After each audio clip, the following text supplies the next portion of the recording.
say mà đâu qua căn cứ đi về hoàng thơ rồi hãy mà khi ôm mang đi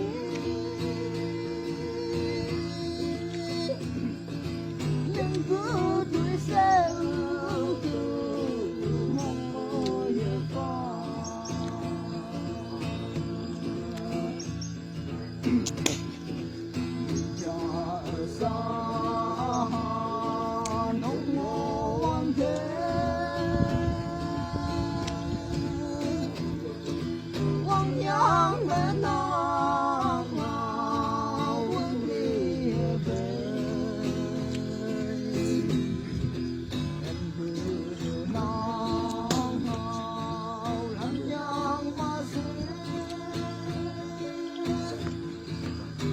bốc lâu lên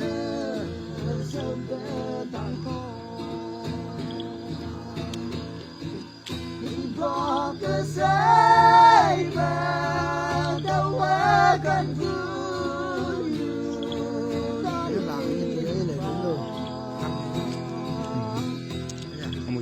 Lăng mấy lệ cũng là dịch bệnh rồi.